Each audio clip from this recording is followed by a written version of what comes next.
Disclaimer: in this chapter, we will be discussing the murder of a pregnant woman and kidnapping of her unborn baby. The details may be triggering for some listeners, and this will be the only warning. Please do not listen if you are sensitive to this topic. And I wonder if I should not listen because I'm sensitive to this topic and I do not know anything about this case, and I'm very nervous to hear about it.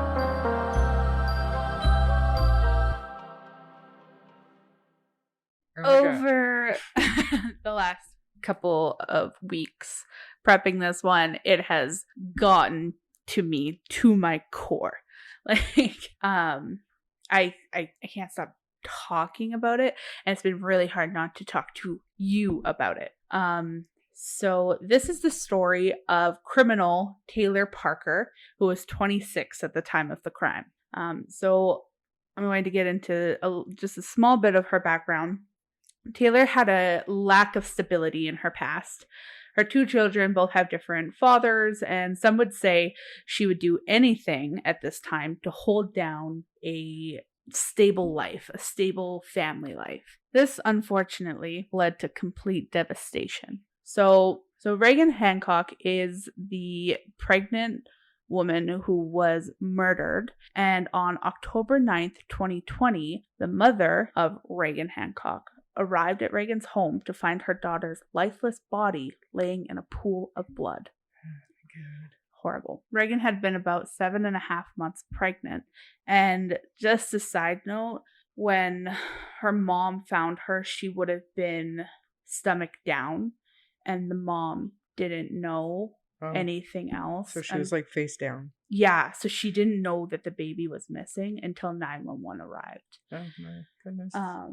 Yeah, it's pretty horrible. So Reagan's mother soon found out that Reagan's unborn child had been cut from her stomach and taken.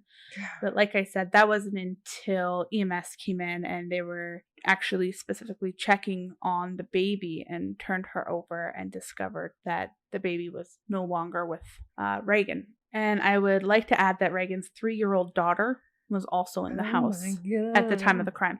Now, she was found in a bedroom. I don't know if she was out when it first happened, if her mom sent her in. I'm not too sure, but was she like? Do we know if she was like locked in that bedroom? Or?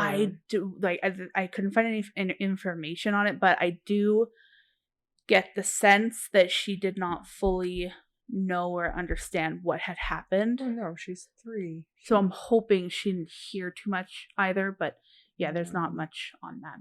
It's terrible. Very. So. I mean, it hits deep. So my heart goes out to everyone in Reagan's family, and my heart hurts for them. I've seen videos of Reagan's bright energy and amazing sense of humor.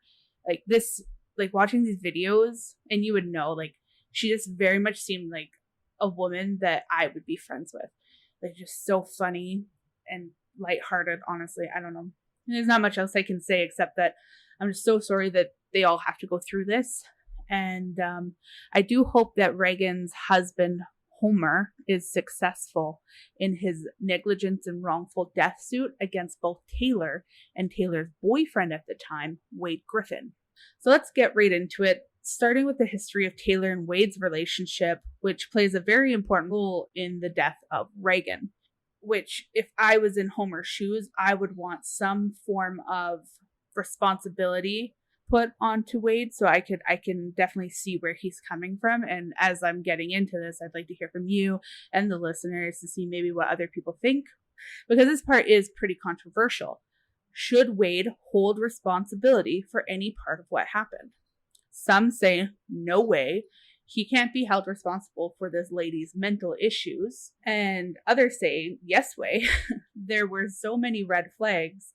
So that's the question. Should he have any responsibility in it? Yes. Already, yes. I don't know anything about it, and I say yes. Okay.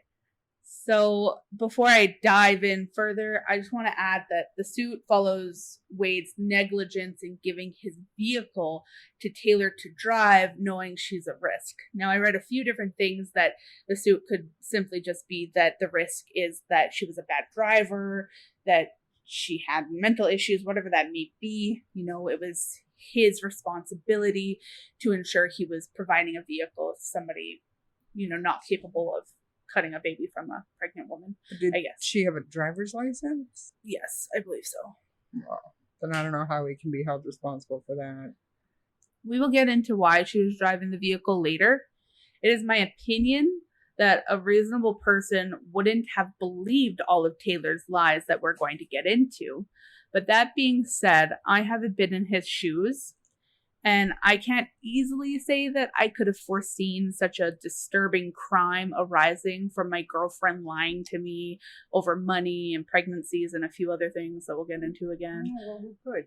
Like you could pinpoint maybe some lies, but you're not thinking you're gonna deduce from some lies that she's gonna go and do something horrific. So crazy. Exactly. And that's why it's like, can we hold him accountable for being stupid? I wasn't gonna say it because like I know a lot of his family listens to this stuff, but like that's what it would be. And you're gonna hear how dumb sometimes it gets. So but I mean, without getting too off topic, I do know what it's like to be married to somebody who is a pathological liar, and you just get into this. It's not a rut or anything, but it's just the way it is. You roll your eyes and you walk away because it's easier than starting an argument to call them out on their bullshit. It's like, maybe not harmless lies, but you know what? Think what you want. You're just not worth the energy, which I don't know anything about the story. I'm going to let you continue, but I mean, working off of that,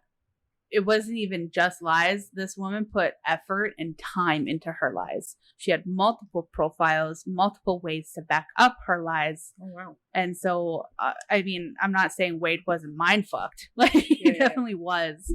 But was she like? Some things it's just like, you should know. I got a couple photos to show you. And I'm not going to get into it much more until we get to the part, but there are things he should have known. Cannot wait for the photos, my friends. But I definitely, like, if that was all happening and the lies and we're catching up, obviously, and I was starting to realize that the woman I was with was crazy, I would have broken up with her during all the drama, pregnant or not. And it very much seemed that if he believed she was pregnant, he felt like he had to stay with her. Even with his mom going, I don't think she's pregnant. I don't think she's rich. I don't think she has money.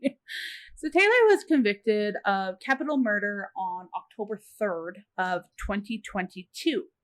The same jury who convicted her also sentenced her to death. Oh, she's on death row. She is currently on death row. Yeah. Good. So now let's get into the facts. Wade took the stand Thursday, September 29th of 2022. Now I'm going to start with this testimony as I believe it gives the most information leading up to the crime, the mental state of Taylor, and also maybe how Wade could be like slightly tied into it. So Wade and Taylor met at a rodeo. And Wade is like kind of like a country man. They hit it off and they continued talking afterwards. Wade on the stand explained that his relationship with Taylor was an emotional roller coaster and spoke about the different financial ventures that just kept on failing while he was with her. Again, he kind of just blindly followed her into the abyss with the financials. But needless to say, he worked a lot. Even before she was in the picture, he did long hours at a roofing company, side jobs that included welding, hog trapping, managing livestock. He was the typical countryman that had a really strong work ethic. Taylor had even asked him for an estimate on cleaning and fencing some family-owned land. And some people speculate that she started that really early because she kind of wanted to get her claws into him, like reeling him in consistently and constantly by saying, here's some money, here's some opportunity, here's some money. Knowing that she was a loser and she had to trap him with a lie, she started making out that she was rich. So she asked for an estimate on cleaning and fencing some family-owned land. This is when she started throwing out that she had quite a bit of family money that she had the ability to pull from kind of whenever she wanted. He said this work she asked him to do would have been $50,000 alone, because it's like a lot of land. He would have had to clean it up, tear what was there, like for fencing out, and then put up nice new fencing. And Wade said throughout all of this, he believed every word she said. And, you know, at this point, he didn't have anything to make him think otherwise at this time. Like, sure, yeah, you want me to do a fence? That's not a crazy lie. For $50,000? Like, I mean, she's from the area, you know, like Texas, that area is a lot of more affordable lands and bigger properties and stuff. So I don't think it was that crazy. And it's almost like it's too good to be true. But when it happens, you're going to risk it if somebody's in front of you saying, here's $50,000. Totally. Through that, Wade also promised one of his friends a job on the project, obviously thinking, holy crap, this is a $50,000 job. I can share the love on this one. Yeah. Get my buddy onto the job. But sadly, shortly after he actually brought his friend onto the job, Taylor let him know that her mother, Shauna, pulled the plug on the project once she had found out about it. Weird. Wade felt horrible, of course. He felt bad because he made that promise to his friend, and when he ended up telling the friend about it, his friend broke down crying because he had a bunch of kids at home. You know, he had a wife, he had a family to take care of. He counted on this money, he counted on this job, and the rug got pulled from under his feet. Who knows, maybe he had a job before this and he turned it down or something like that. Just the situation just kind of made him break down, and Wade felt the responsibility to make sure that that money still went to his friend. So Wade actually ended up paying out of pocket for the project. Oh, wow. And paid his friend. Wow. Yeah. So, I mean, Wade... He seems like a decent guy. I know, right? And so here it's like, okay, so he has a big heart. At least he has a big heart. Unless it did seem like he truly believed Taylor every time she told him, I might not be getting this family money right now, but I've got millions coming in. So don't worry about it. I've got you. And Wade also said in less words that Taylor made herself trustworthy by helping quite a bit with things around the house and even keeping up with the finances. Those are his words. I don't know if that means that she did odd jobs to help pay for the bills, or if she just kept track of the finances while she waited for her millions. I couldn't really confirm that, but he did say that she made whatever meals that he wanted to try. As in every time he came home, if he had mentioned something that he wanted to try, there was like a feast waiting for him. Just a perfect wife waiting at home with everything done for her husband kind of thing, except for they were not married. And she also helped with the livestock and put in work around the yard and the house in general, which to me shows further that she genuinely was desperate to have that stable home life. Mm-hmm. So he said because of all of this, he really had no reason to doubt her. She proved herself in the relationship by doing these things, and that was enough for him.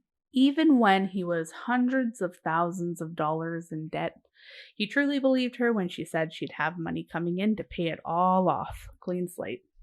He said one day he came home and there was baby stuff just on the counter, and she pretty much told him, I'm pregnant.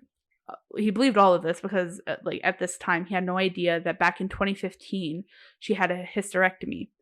So he didn't know that she couldn't even have one baby. So but back in 2015 when she had to have the hysterectomy, she didn't want it. It was like one of those complications where you have to have one, and it messed with her. Like it already it obviously fucked her up.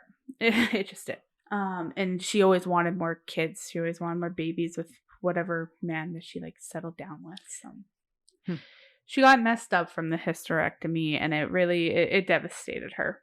If you don't know what a hysterectomy is, it means that she no longer has a uterus, and it would be completely impossible for her to have a child.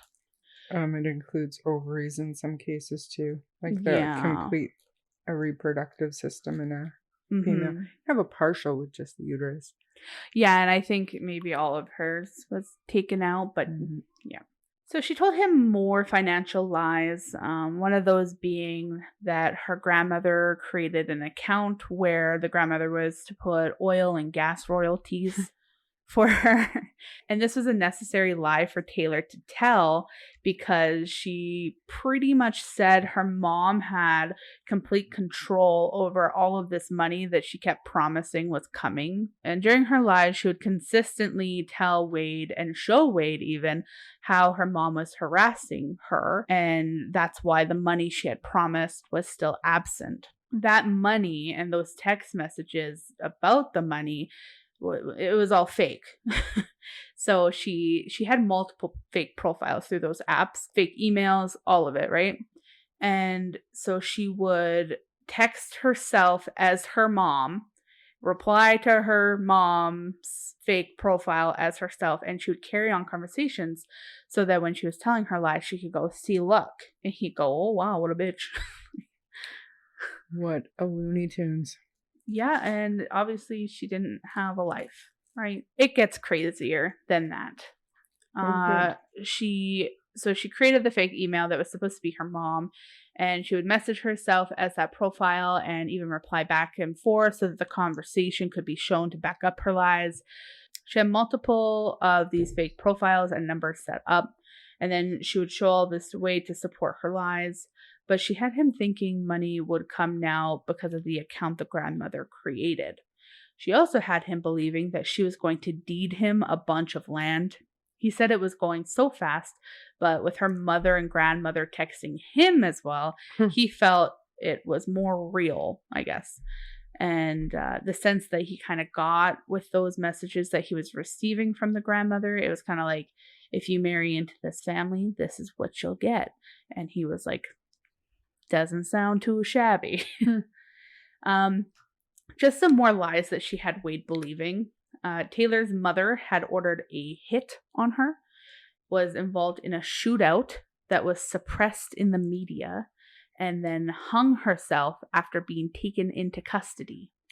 She made this lie for possibly a few reasons. With her mom out of the picture, she now had millions of dollars and could fulfill her promises.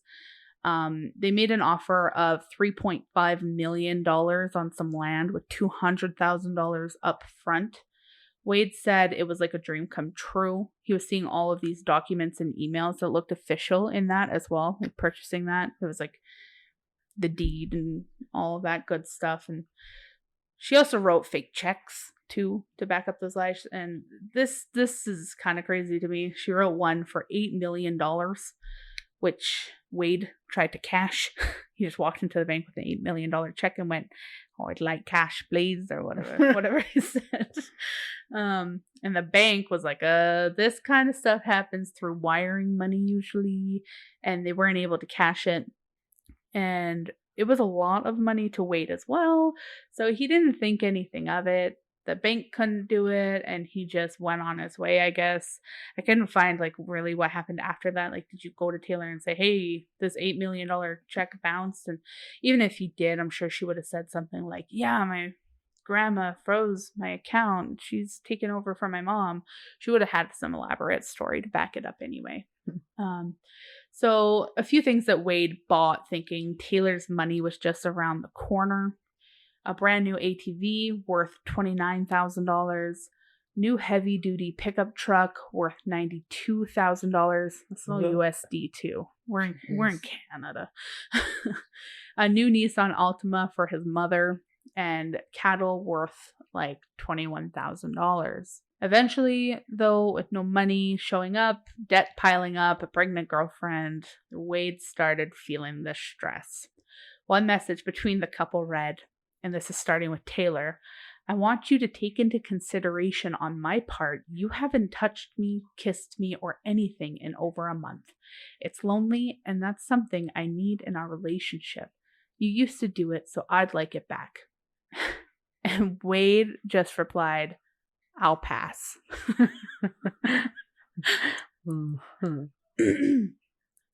Pretty funny. This next quote is from Wade Griffin's testimony. "Guess I'm just not a very affectionate, hands-on kind of guy, I guess you would say. Plus, all the financial issues, all these fake people texting me, promising me that, and just constantly letting me down. I just wasn't attracted, to the point where I was thinking, this has got to be a trap. Do you think? Yeah. Wow. He continued, it was decent at the beginning.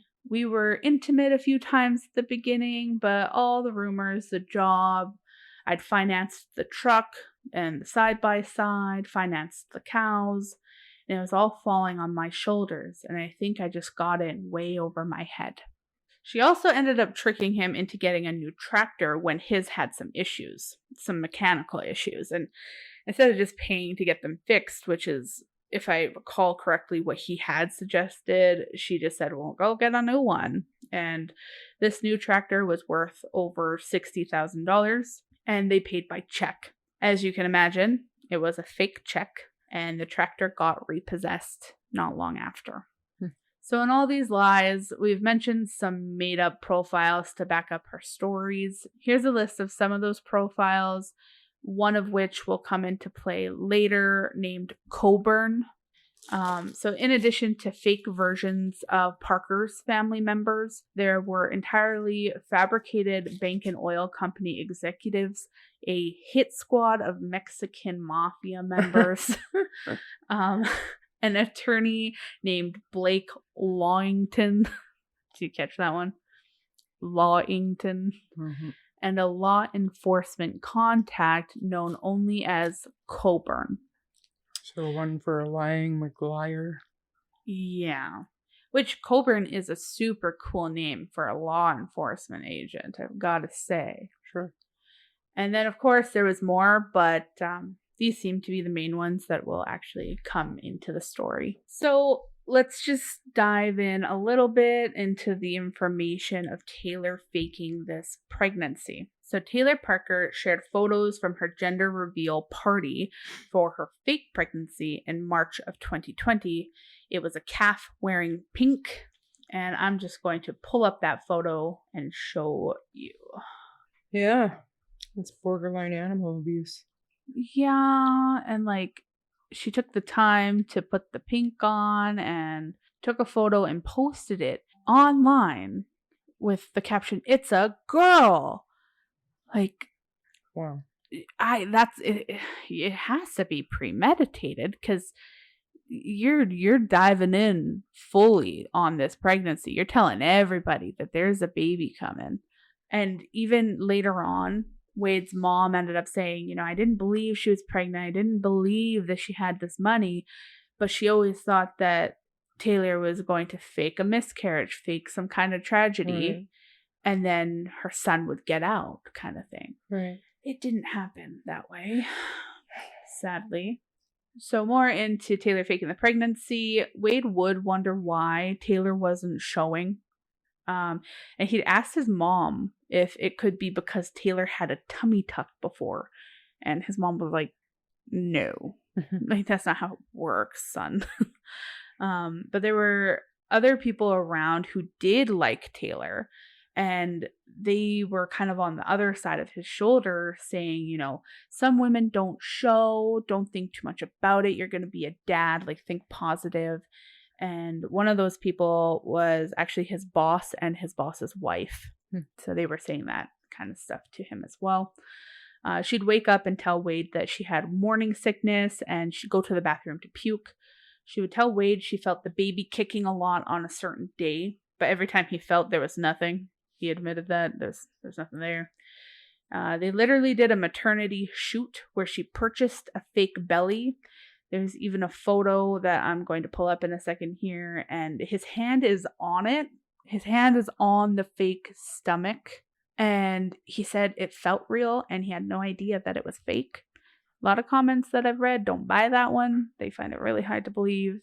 One question that he was asked on the stand was like, did you find a receipt, packaging, anything that could have told you that she bought a fake stomach?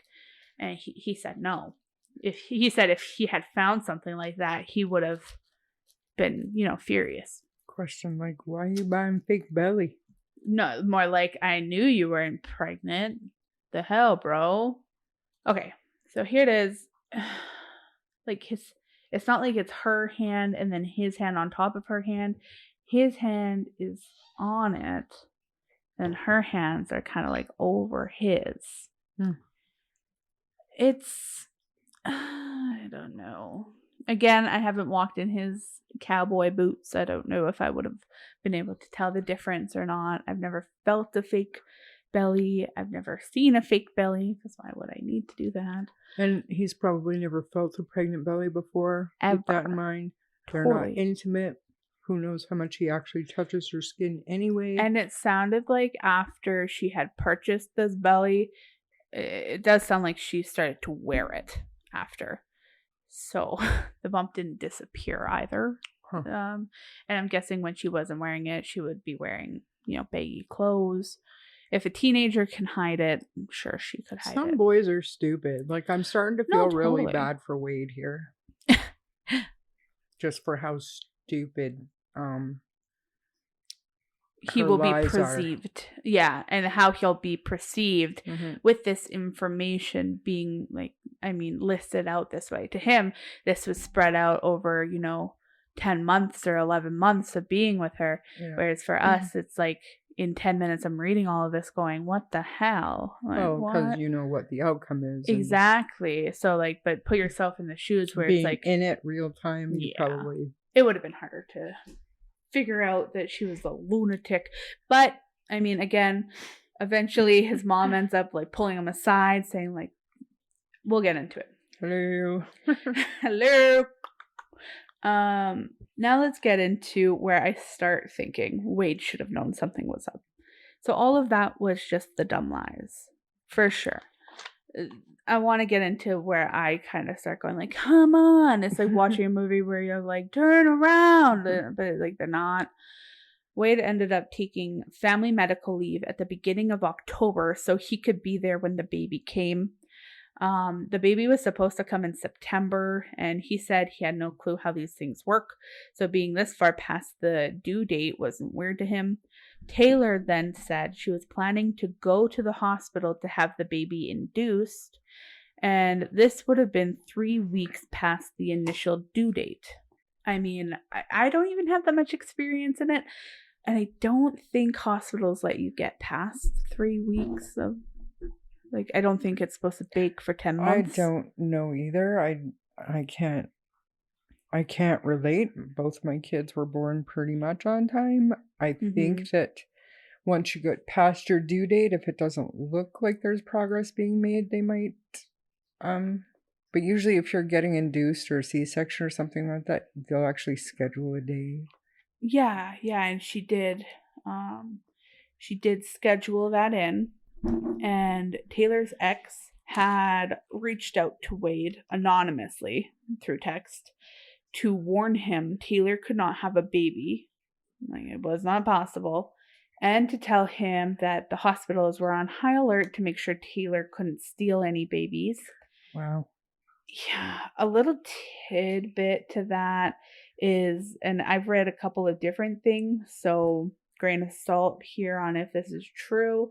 Some a few things said that it was just that one text message, and there is information out there that contradicts it, where the ex-husband may have actually tried to text Wade multiple times to tell him she can't get pregnant, stop believing her. But again, I only know for sure confirmed of the one time. And this was near the end of the pregnancy. And even though Wade received that, he believed Taylor. He thought the text was from Taylor's mother, who in Taylor's lies was supposed to be dead, right? Right. But before this, Taylor had to bring her mom back to life. So the lie that she told, and the reason why she had to bring her back to life is because she wanted to go to her aunt's for Christmas with her boyfriend, Wade, and her mom was going to be there. So it's oh shit, let's get this bitch back to life. And why would she take him around any of her family? Because they could all blow up her spot constant, in every conversation. I know, and it's absolutely bonkers. So the way Taylor brought her mom back to life was that apparently their law enforcement contact Coburn had them all tell this lie because it was best Wade didn't know that her mom was still alive. And now that's the end of the information I could find on it, but I don't know why the mom wouldn't still be in jail if she hired a hit on her daughter. And I'm not sure what lie Taylor told to cover this up. But her mom's alive. They did Christmas. Wade met Taylor's mother at Christmas, and he said that the mom was every bit of a monster Taylor had made her out to be, glaring at them and just being what he found to be really rude. Taylor received more time to fake pregnant when the hospital she was supposed to be induced at received a bomb threat. This call was none other than Taylor Parker. She was even able to show Wade social media posts about it and was like, oh, we can't go. Oh, darn. I really wanted to get induced today. And the craziest part is the same day there was an intentional fire started under Wade's house. Wow. Now, I don't know if that was just backup for if the bomb threat didn't work well or why she had to also... I mean, I don't think they proved that it was her, but it was an intentional fire started, and we have this crazy lady that lives there telling all these lies. So I just assume that it is her. And if she did both things, I just don't know why she would have to do that. So because of that, they had to go to Wade's mother's to shower. And this is when his mom pulled him to the side and was like, come on. And he said something was written all over his mother's face. And, I imagine she was really worried and concerned that her son had gotten in way over his head because she's looking at this bomb threat and she's looking at this fire and she's looking at this girl who's supposed to be pregnant, and she's 4 weeks past her due date, and it just didn't make sense. Side note, I read that his mom thought Taylor would ultimately fake a miscarriage and he'd be able to leave her, but that obviously never happened. This is when they had a bit of a falling out. His mother warned him and told him he should go back to work. She ended up saying at this time, I don't think she's pregnant. Wade had stormed out of the house and spoke to Taylor after. Wade said he told Taylor that his mom was concerned about her not being pregnant. Wade said he told Taylor she's not acted this way before. She's pretty concerned about a few things. I'm on the fence about it. All these people are saying you're not pregnant, but it's getting to the point of my mom tells me. I don't want to not believe my mom. I'm going to lose my job. He's calling every day. Usually when you take off on FMLA, it's within a day or two. They got into it a bit, and it pretty much ended with Taylor saying, I'll show you and everyone else who doubted me. Come Friday, when I have a baby, you'll all be sorry. That's kind of the sense that I got from that testimony. Wow. So she took to her phone. She took to her fake profile, the fake profile that she had of her aunt, Katie Jo. And so the Katie Jo profile messages Taylor to say, after tomorrow, everything is going to be fine. This is October 8th. And Taylor replies, I just want to shove it in all of their faces. Now to the morning of the murders. Taylor and Wade had a plan to go to this ranch in Oklahoma on the morning of October 9th. Parker had arranged a hog sale there, and they were going to head out early to make the 4-hour drive. On their way back, they were going to stop at the hospital to get induced. Now, the more that I read about just that small tidbit about stopping at the hospital to get induced, Wade really viewed this as we'll just swing by the hospital and pop that sucker out and go home. He thought that there was it seemed like he thought that there was nothing involved in, this way past due date and getting induced. And it was very much one article that I read paraphrased what Wade said to pretty much literally be, we'll swing into the hospital and get the induction done. So Taylor was already up when Wade got up at 4 a.m. She claimed that she had been cramping up. She didn't feel like going with him to this ranch. She didn't feel well. She said she would meet him at the hospital around lunchtime, and he didn't want to leave her, but she told him to just go. So he did. I find this part a little weird, but Wade also said they both had burner phones so that Taylor's mother would not know what they were doing at the ranch or the hospital. Now, having burner phones for any reason just seems super weird to me. Anything comes up where like it's like, oh, we should get burner phones. It's like, oh, something's not right here if you need a burner phone. That's what I thought when I heard the burner phone. It's like, were you in on this final day of reckoning? Like that's alleged. That's I can't even believe I'm saying it. I get it. He's not on trial here, but you just got to question it slightly. You both had burner phones. You also had your normal phones. But that's coming from Wade himself, or is that Wade's testimony? That they had burner phones. Yeah. Most of this information is coming from Wade's testimony. And, this next part's really weird too. He pulled up at the ranch at 7. You know what? What? I remember this part about the story about the hogs and him not wanting them, and yeah. Yeah, so when he pulled up at the ranch at 7:35 a.m., he learned they were not expecting him. He spoke with Scott Robinson in this quote, starting with Wade. He said, "Am I in the right place?"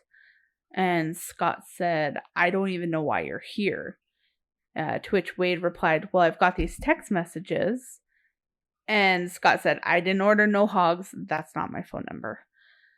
So obviously, Taylor used her app. Yeah, she totally just wanted him away so she could go have this baby. It's messed up. And Wade said that he had figured that he had been set up, just not by Taylor, but by her mother, Shauna. He thought the mom was at it again. So who else in the world would do this? And he figured her mom was still trying to manipulate their lives. And what better way than to get Wade arrested due to this bogus deal, knowing it's illegal to cross state lines with livestock and then get him busted for it. Which it's like, okay, so you were doing something illegal and you knew that? Because he was genuinely worried. Like when the police end up taking him in, he thinks it's because of the hogs still. He was like, shit. So he thought that was what made sense. The mom was behind it. He also thought he was going to jail for it. Like he left that ranch going, she got me. Shauna got me. There was a question on if he spoke to Taylor during or after the murder took place, and he did say he spoke to Taylor at some point while he was still at the ranch trying to salvage the deal, but he says she never indicated to him that anything had gone wrong, and certainly not of the criminal magnitude he would later learn about. When he got to the hospital and asked the nurse for Taylor's room number, the nurse just kind of looked at him and then looked down the hall and pointed down the hall. She's like, oh shit. And he was confused at that, but he was just going to go look for Taylor's room. He's like, oh, is that customary? You just point? Okay, I'll go that way. Wow. And that's when 3 officers appeared, cuffed him, and took him in. Wade said he thought it was all in relation to the illegal hogs. He was arrested too, though? Yeah. Wow. Yeah. Took him in. It doesn't make any sense. Well, it was the fact that this woman, no, it doesn't make sense right now. It's going to tie in through how when they found Taylor with the baby, right, they didn't immediately think you murdered somebody. They thought, let's get you to the hospital. Yeah. Then they would have got to the hospital and the doctors would have said, she didn't have this baby. And then they were like, high alert. Where is Wade Griffin? Did he know what is going on? So that's why he was arrested. Gotcha. So he said he thought it was all in relation to the illegal hogs. Instead, he learned that Taylor was never pregnant and could have been involved in the murder of Reagan Hancock. So this is when I'm going to walk through the scene a little more, and there will be some gruesome details. Again, if you're sensitive to this stuff, this is your warning. Let's get into it. I don't want to be here. The investigation unfolded after Hancock's mother went to her daughter's home on October 9th, 2020, and found her daughter dead. Reagan's mom called 911 at 10:18 a.m., and the local police called the Texas Rangers to assist with the investigations a few minutes after noon. The investigators' document read, "Officers entered the home and found a white female on the ground in the living room of the house face down, with a large abundance of what appeared to be blood throughout the house. A large amount of what appeared to be blood was located on the floor, furniture, walls, appliances, and other items in the home." Officers, From her, like, what'd she do? Go around touching everything, or was there a struggle? there was for sure a struggle, and we'll get into that after just this initial report of the wounds and how you kind of know that there was a struggle.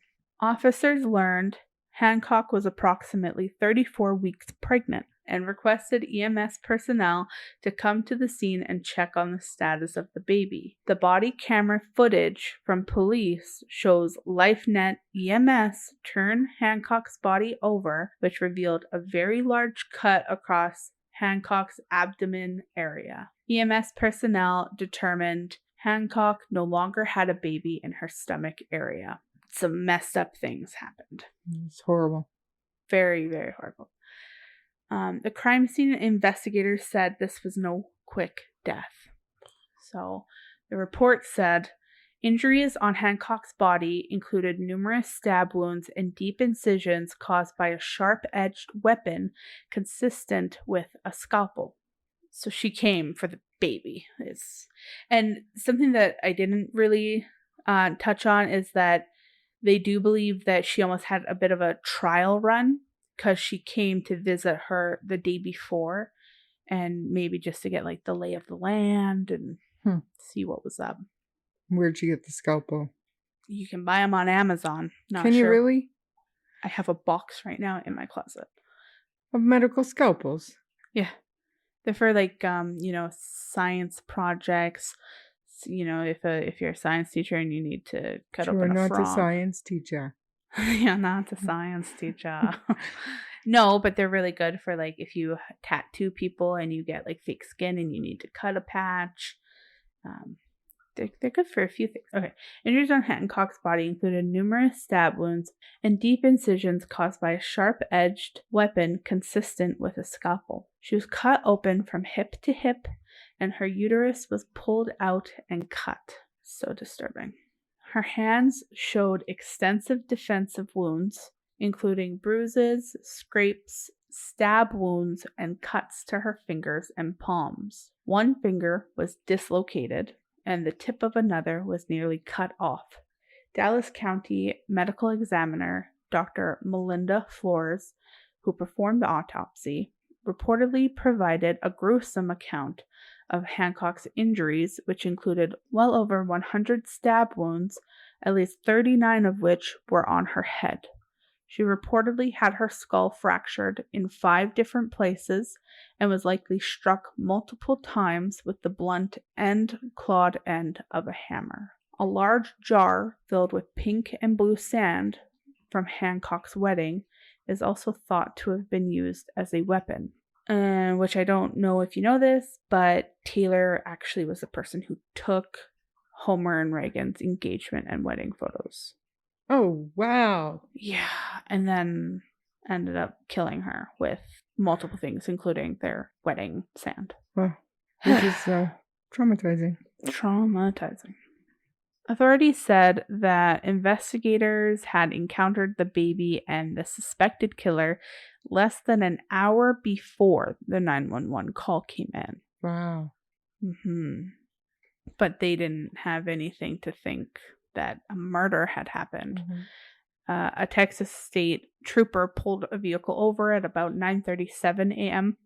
And just a reminder, she spoke with Wade at 7 something a.m. So it was probably like right before going, which is crazy. So Taylor Parker was the driver and was holding a newborn infant in her lap, is what the court document said.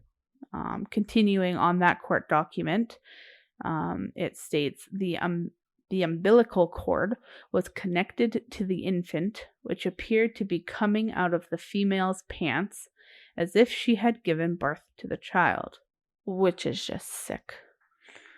Didn't she have the placenta shoved in her pants or something?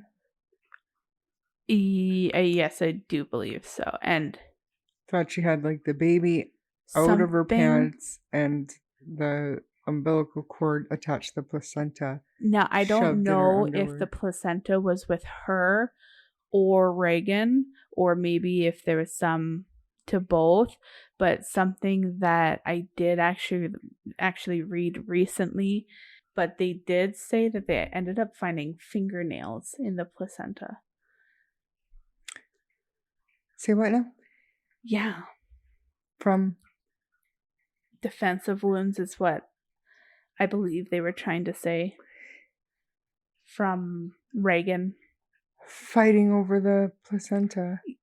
That, or if they were already off, then it got caught in it, or I'm not too sure. Okay, this is too much. Just messed up. Carry on. Taylor was performing CPR on the infant, and LifeNet EMS came to the scene and transported Taylor and the infant to a hospital in Idabel, Oklahoma. The local police chief eventually learned from staff at the McCurtain Memorial Hospital that Taylor had not given birth to the infant.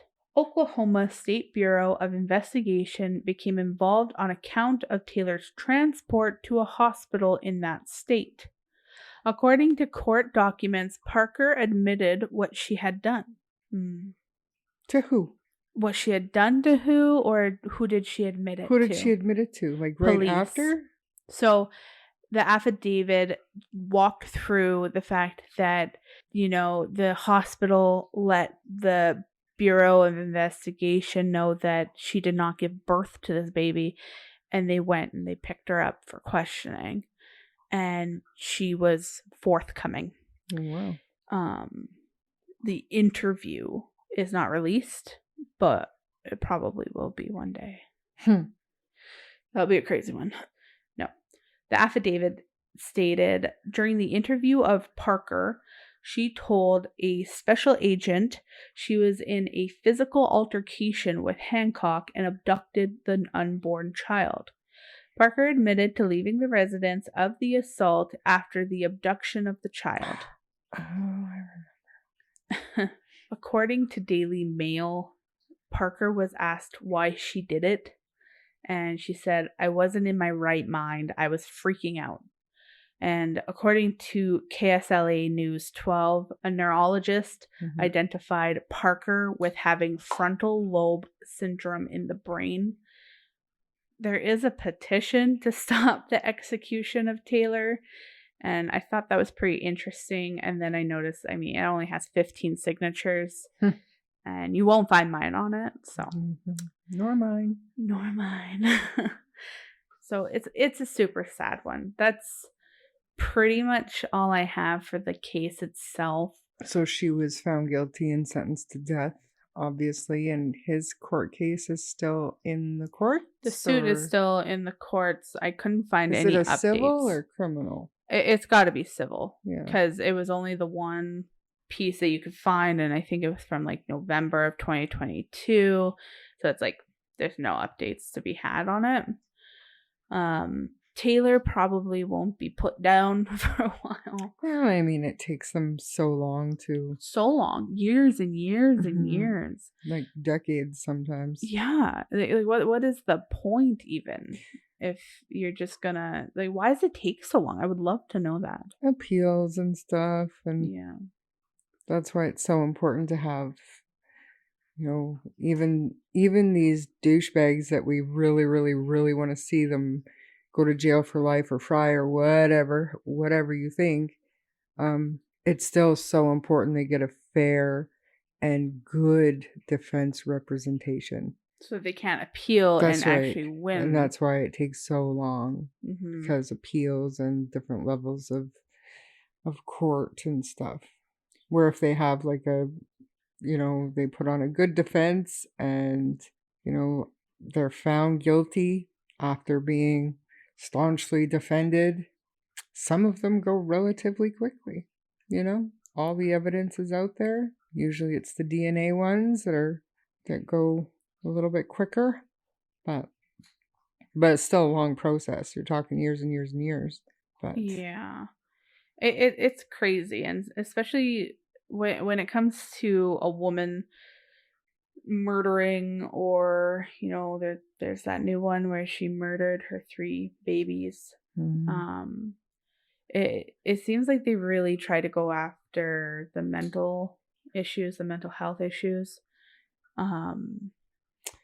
to try and almost get off for it. But it's not like.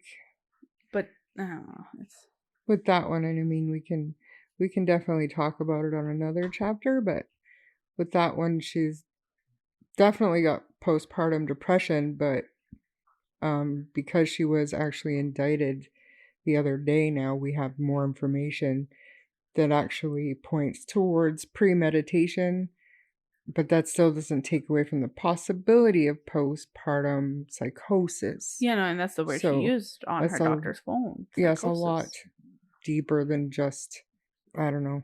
That's a really heartbreaking case too. But to me, again, it's not enough. I heard the prosecution's timeline of events and the facts of their case, and it's, to me, straightforward enough to say that she obviously wasn't being affected enough by her medications or anything like that to support a temporary psychosis. And so when it actually gets to trial, it'll get more interesting, but that's just my opinion on that. She had her husband pick up takeout. It was premeditated. It was planned. To what degree or what reason, who knows? All I do know for sure is right now, today, she's laid up paralyzed in the hospital because she failed so miserably at killing her own pathetic life. Yeah, so... No judgment. Innocent until proven guilty. And totally alleged everything that we've said. Alleged, blah, blah, blah. Okay. She killed 3 innocent kids. Allegedly. What are they called? Exercise resistance bands? Yeah. Let's not even talk about it. This woman is a monster. Horrible. Allegedly. Horrible. Allegedly. Okay. For entertainment purposes only. Blah, blah, blah. Still. To end this one, I don't really want to end it talking about Taylor Parker. I don't want to end it talking about Wade. Mm-hmm. Let's hear about Braxlynn. Right? Braxlynn. There's not too much to know. She didn't have a life, and it got taken away from her way too Did soon. She die? Braxlynn is dead. The baby died? Correct. I thought the baby survived. No. It's tragic. It's horrible. And what did the baby die from? Born at 7.5 months and taken from mother and didn't seek medical treatment right away. She died by Taylor Parker. I don't like this story. No, it's tragic, and I can't imagine what Homer and their 3-year-old daughter is going through. It's absolutely terrible, and her mom found her. It's horrible, horrible, horrible. But to end this one off, I'm going to read a little snippet from Reagan's obituary. And it stated that Reagan was an amazing wife, mommy, daughter, sister, and friend. She had a beautiful soul and was a joy to all that knew her. Now, to add on to that, I just want to let everybody know that if you are interested in planting memorial trees in memory, so sad, of Reagan Michelle and Braxlynn Sage Hancock, please visit our Facebook page where the link will be available at True Crime Story Podcast. If any updates arise from this case, we will be sure to update here on True Crime Story. Thank you for listening. Let's stick a bookmark in this case. If you enjoyed this episode, please subscribe to the podcast and share it with your friends. If you don't mind giving us a 5-star rating, it'll help our show grow. You can also find us on Facebook at True Crime Story Podcast, where the discussion can continue. If you want to contact us, you can send us an email at truecrimestorypod@gmail.com. I'm Bree. And I'm Shar. And we'll see you on the next chapter. Bye.